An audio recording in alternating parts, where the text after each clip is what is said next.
일요일 이른 아침 클로노걸에서의 첫 미사를 마친 다음 아빠는 나를 집으로 데려가는 대신 엄마의 고향인 해안 쪽을 향해 웩스퍼드 깊숙이 차를 달린다. 덥고 환한 날이다. 들판에 군데군데 그늘이 드리워져 있고 길을 따라 푸릇한 빛이 갑자기 일렁인다. 우리는 아빠가 45 카드게임에서 빨간 쇼톤 암소를 잃었던 실렐리 마을을 통과하고 그걸 딴 사람이 곧장 소를 팔아 키웠던 칸유 시장을 지난다. 아빠는 조수석에 모자를 내던지더니 차창을 내리고 담배를 피운다. 나는 따은 머리를 풀고 뒷좌석에 누워 뒷창을 통해서 하늘을 바라본다. 군데군데 푸른 하늘이 드러나 있고 분필을 칠한 듯한 구름이 떠 있다. 하지만 대체로는 얼기설기 지나는 전선에 긋깃 듯한 나무들과 하늘이 어지럽게 뒤섞여 있고 이따금 작은 갈색 새떼가 전속력으로 날아가며 사라진다. 신셀라 아주머니와 아저씨의 집은 어떨까 궁금하다. 키 큰 여자가 나를 내려다보며 갓 짜서 아직 따뜻한 우유를 마시라고 하는 모습이 그려진다. 또 가능성은 훨씬 낮지만 앞치마를 입은 여자가 프라이팬에 팬케이크 반죽을 부으며 한 장 더 먹고 싶은지 묻는 장면도 그려진다. 엄마가 가끔 기분이 좋을 때 그러는 것처럼 말이다. 남편도 키가 더 크지는 않을 것이다. 아저씨는 나를 트랙터에 태우고 시내로 가서 레드 레모네이드와 감자칩을 사주겠지. 아니면 나더러 헛간을 청소하고 밭에서 돌을 골라내고 돼지풀과 소루쟁이를 뽑으라고 시킬지도 모른다. 아저씨가 주머니에서 뭔가 꺼내는 걸 보고 나는 50펜스 동전이면 좋겠다고 생각하지만 알고 보니 손수건일 거다. 두 사람의 집은 낡은 농장 가옥일까? 아니면 새로 지은 단층 집일까? 화장실은 밖에 있을까? 아니면 변기도 있고 수돗물도 나오는 실내 화장실일까 궁금하다.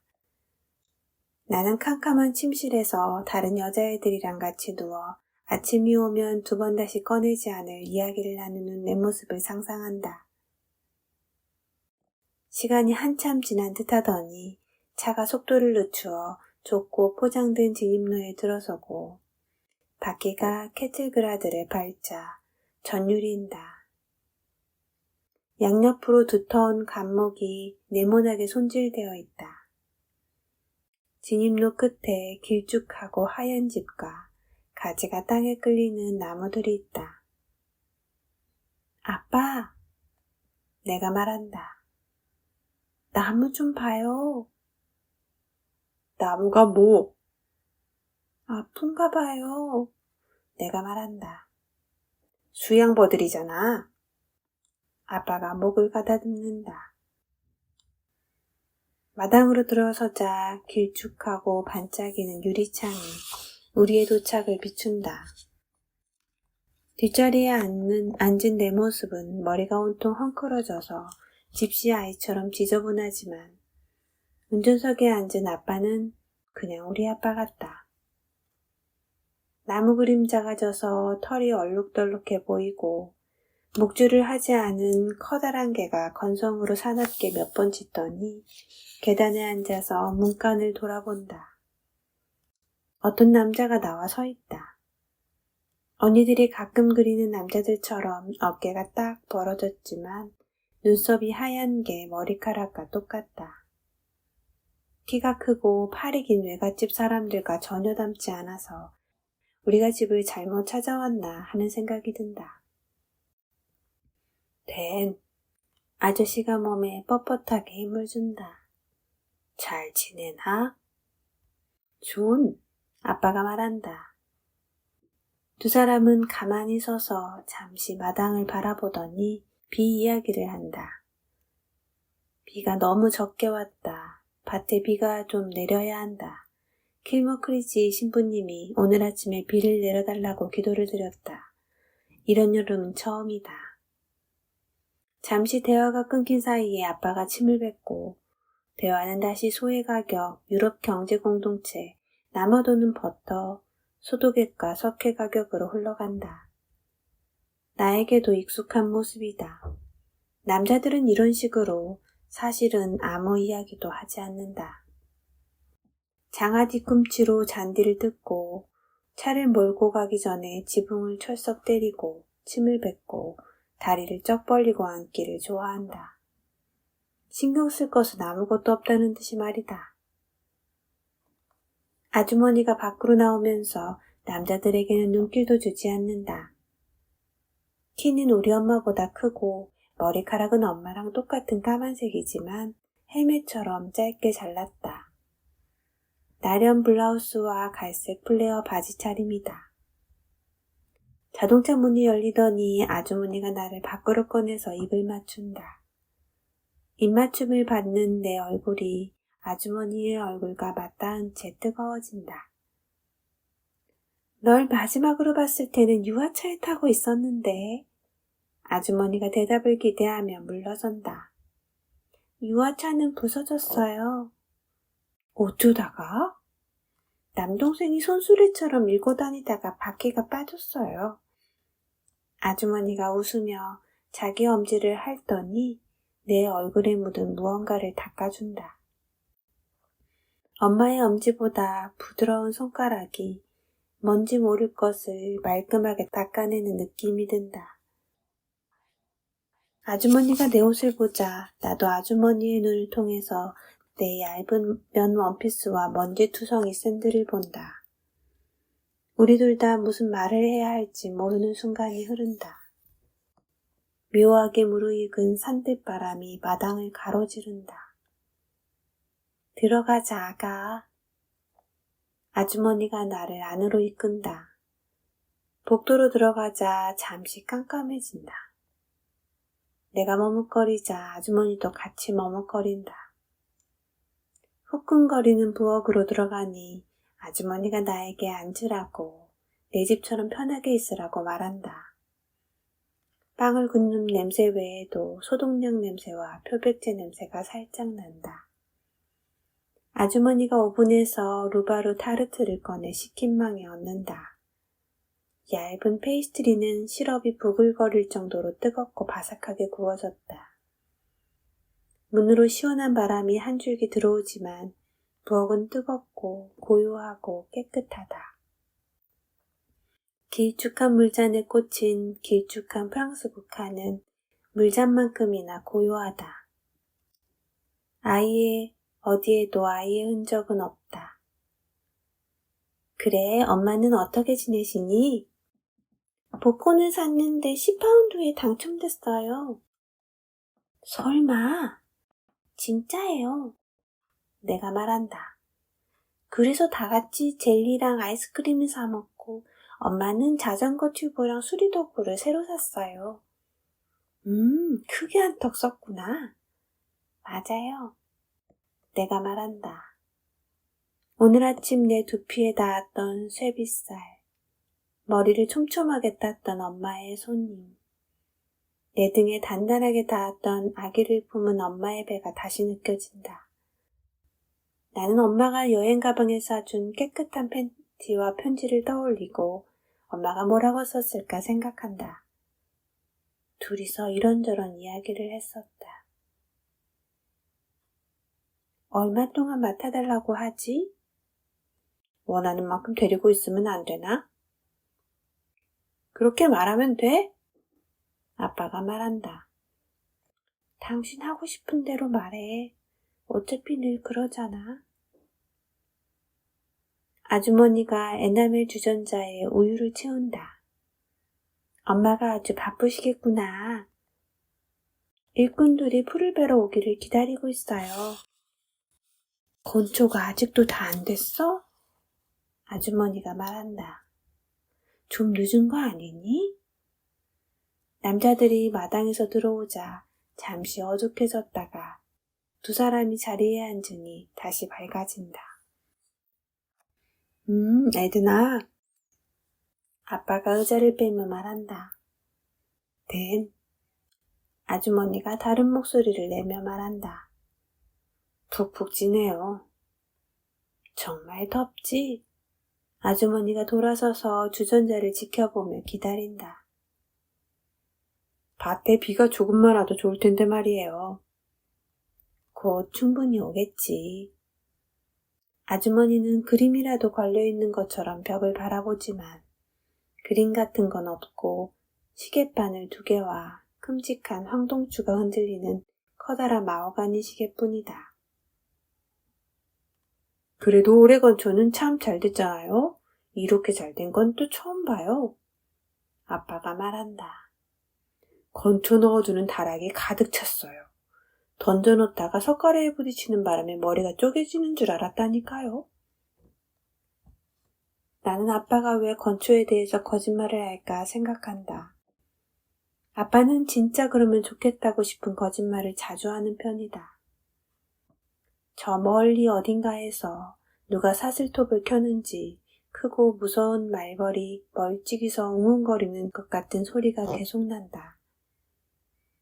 나도 저 밖에 나가서 일하고 싶다. 가만히 앉아있는 것이 익숙하지 않아서 손을 어떻게 해야 할지 모르겠다. 아빠가 나를 여기 두고 가면 좋겠다는 마음도 들지만 내가 아는 세상으로 다시 데려가면 좋겠다는 마음도 든다. 이제 나는 평소의 나로 있을 수도 없고 또 다른 나로 변할 수도 없는 곤란한 처지다.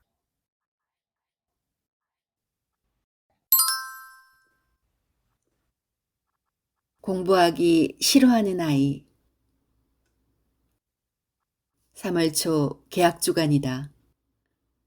주변의 학부모들은 겨울방학이 길었다고, 교사들은 그런 게 있었는지 모르겠다고 말한다. 시간이란 저마다의 처지에서 지극히 상대적으로 흐르는 듯하다. 이제 2학년이 된 나의 아이도 자신의 초등학교로 간다. 그가 아침마다 가장 많이 했던 말은 나 학교 가기 싫어 였다. 개학 첫날에도 그는 적당히 우울한 표정을 하고는 등교했다. 아이의 엄마는 아무래도 전생에 우산장수와 집신장수 형제의 어머니였던 게 분명하다. 날이 좋으면 우산 파는 첫째 걱정에 잠을 이루지 못하고 비가 오면 집신 파는 둘째를 걱정하는 것처럼 아이를 보며 늘 불안해한다. 아이가 왜 학교를 즐겁게 다니지 못하느냐고, 무슨 문제가 있는 게 아니냐고 말한다. 그래서 나는 그에게 어린 시절에 학교에 가고 싶었느냐고 물었다. 그가 그렇지 않다고 해서 자신도 그랬던 것을 왜 아이는 다르길 바라느냐고 되물었다. 나도 아이만큼 어렸던 시절 학교에 가고 싶지 않았다. 5분 거리의 그 등굣길도 싫어서 일부러 벽에 붙어 땅만 보면서 걸었고 교실에서도 멍하니 앉아 있다가 돌아왔다. 왜 그랬느냐면 재미가 없었다. 나에 비하면 아이는 즐겁게 학교에 가는 편이다. 나는 학교에 가지 않고 싶은 그 마음을 이해하고프다. 아이는 학교뿐 아니라 공부도 재미가 없다고 했다. 나는 그런 그에게 아빠도 공부가 재미없었다고, 그건 당연한 것이라고 말해주었다. 공부가 재미있어서 열심히 하는 친구가 오히려 이상하다고. 하기 싫은 걸 열심히 하면 큰일 나니까 적당히만 하라고. 나는 문학 공부가 재미있어서 대학원 박사과정까지 갔지만 학자가 되기를 자처하는 사람이 많을 리가 없다. 이제 막 10의 자리 덧셈을 배우기 시작한 아이는 안심이라는 표정으로 그럼 열심히 공부하지 않아도 되느냐고 나에게 물었다. 그럼 대신 열심히는 안 해도 적당히는 해야 해. 하기 싫지만 해야 하니까 모두가 참고 하는 것이 공부인 것이다. 나는 공부가 재미없는 그 마음을 이해하고프다. 아이는 오늘도 유튜브 영상을 보고 휴대폰 게임을 한다. 엄마의 통제로 하루 한두 시간 정도 하는 게 전부지만 그래도 공부보다는 더 열심히 하는 듯하다. 너는 왜 그렇게 영상하고 게임을 좋아하니? 적당히 좀 해. 라는 짜증 섞인 말이 매일 들려온다. 그러나 그건 역시 너무나 당연한 일이다. 나도 어린 시절 아침에 일어나면 디즈니 만화 동산으로 하루를 시작했고 점심에 하는 특선 만화를 야무지게 챙겨보고 동네 오락실에 가서 시간을 보냈다. 나는 거기에서 말을 배우고 서사를 배우고 맥락을 배웠다. 그것이 하나의 온전한 세계가 되어 다가오는 것도 그 시절뿐이다. 과하게 거기에 빠지는 것은 막아야겠지만 그들에게 그보다 재미있는 게 어디 있을까? 나는 영상과 게임이라는 세계에서 살고픈 그 마음을 이해하고프다. 아이는 함께 솔밭 같은 데 가면 적당한 막대기를 찾아 손에 든다. 이 나이의 남자아이들은 늘 땅에 떨어진 잡기 좋은 막대기를 찾는다. 이건 어쩌면 그들의 몸에 새겨진 본성인 듯하다. 사실 나도 막대기를 볼 때마다 저것을 주어야 한다고 뇌가 신호를 보낸다. 어른이라는 이성이 그것을 곧 쳐낼 뿐이다. 나는 막대기를 손에 쥐는 그 마음을 이해하고프다. 아이는 오늘도 적당한 표정을 하고는 학교에 갔다.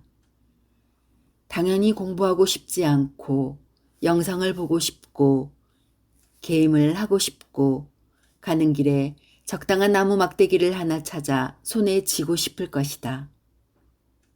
타인을 보살피는 일은 그런 마음을 이해하는 데서부터 시작하지 않을까? 나의 9살 그 시절은 어떤 마음이었을까? 게임을 하고픈 만큼이나 그 마음을 이해해 주기를 바랐던 건 아닌가? 9살, 그의 처지와 입장이 되어 그를 이해하고 나면 그를 걱정해야 할 일도 많이 줄어든다. 나는 그보다 더하면 더했으나 지금 적당히 잘 살아가고 있다. 부모와 아이뿐 아니라 사람의 모든 관계가 그러하다. 그의 처지가 되어 사유하고 나면 대화가 시작되고 그를 이해하는 가운데 문제를 해결할 수 있다. 비가 오든 날이 맑든 그래야 한다.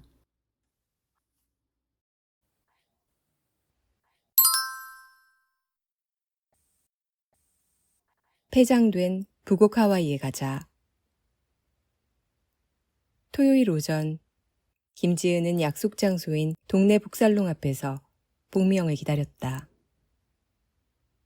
복미영은 약속한 10시에서 딱 3분 먼저 도착했는데 그것이 복미영의 시간이라고 나중에 분홍씨가 알려주었다.